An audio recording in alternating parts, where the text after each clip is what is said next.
सत्तेचा नवा अध्याय लिहिला जातोय। भाजपनं स्वबळाचा नारा देत सर्व जागांवर उमेदवारी अर्ज दाखल केलेत, तर भाजपला रोखण्यासाठी महायुतीच्याच पक्षांनी कंबर कसली आहे।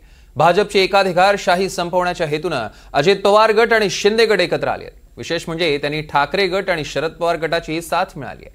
डहाणूमधील सत्तेच्या सारी पाठावर कुणाची सेना विजयी होणार, बघूया रिपोर्टमध्ये।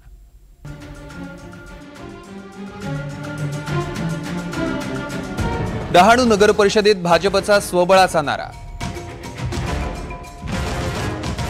भाजपला रोखण्यासाठी विरोधकांची एकजूट। शिंदे गट आणि दोन्ही राष्ट्रवादी एकत्र लढणार। भाजपनं डहाणूमध्ये स्वबळाचा नारा दिलाय। भव्य रॅली काढून भाजपनं आपले मनसुबे जाहीर केले।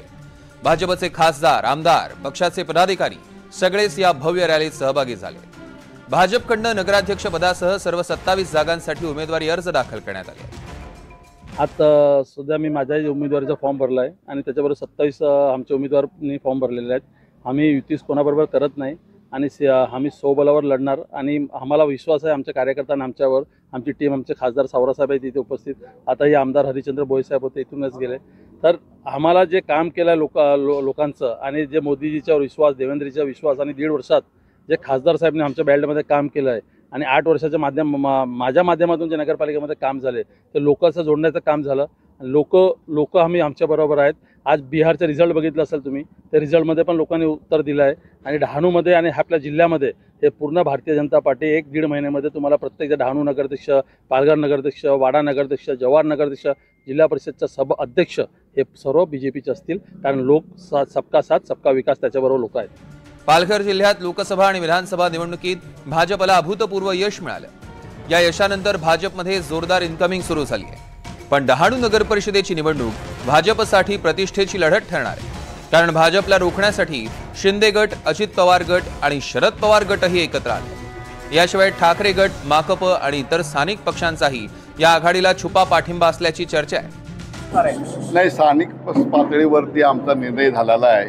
डहाणू नगर परिषदेमध्ये दोन्ही राष्ट्रवादी शरद पवार आणि अजित पवार साहेबांच्या माध्यमातून आम्ही सर्व एकत्र आलेलो आहे आणि स्थानिक लोकांनी एकजूट केल्यामुळे आम्हाला सर्वांना एकत्र घेऊन या नगरपालिकेमध्ये लढायचं आहे। तो बघा, आपल्याला सर्वजण एकत्र मिळालं तर चांगला या डहाणूचा विकास होऊ शकतो। अलग अलग लढल्यानंतर काय होऊ शकतो, म्हणून एकत्र लढवून आपल्याला बघा, जेव्हा जर त्यांना पण यायचं असं तर आम्ही स्वागतच होतो, असं नाही आहे ना। पण कोणाला बोला नाही आम्हाला तुमची गरज, त्या माध्यमातून आपण सर्व पक्ष एकत्र आल्यामुळे हाच अध्याय पालघर, वाडा आणि जव्हारमध्ये घडवण्यात येणार आहे। बघा, जिथे जिथे लोकल बॉडी तयार आहे ना, तिथे आम्ही एकत्र येण्याची तयारी आहे।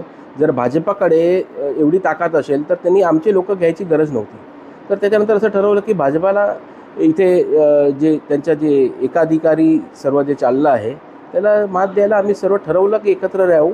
मागच्या वेळी असं घडलं होतं की जेव्हा मी नगराध्यक्षला उभं होतो तर भाजपांना 8,500 मतं भेटली होती आणि समोर 13,000 मतं होती। म्हणजे जे उभे 3 कॅन्डिडेट दुसरे होते, टोटल 4 लोक लढली होती, म्हणजे त्यांच्या विरोधात 13,000 मतं होते। तर त्यांच्या विरोधातली मतं एक करायला आम्ही सर्व एक। डहाणूमध्ये विरोधकांना भाजपची एकाधिकारशाही संपवायची आहे, त्यामुळे सर्वच विरोधक एकमतानं जागा वाटप करतायत। एकत्र येऊन ह्या ठिकाणच्या स्थानिक लोकांनी इतर प्रश्न सोडवले पाहिजेत।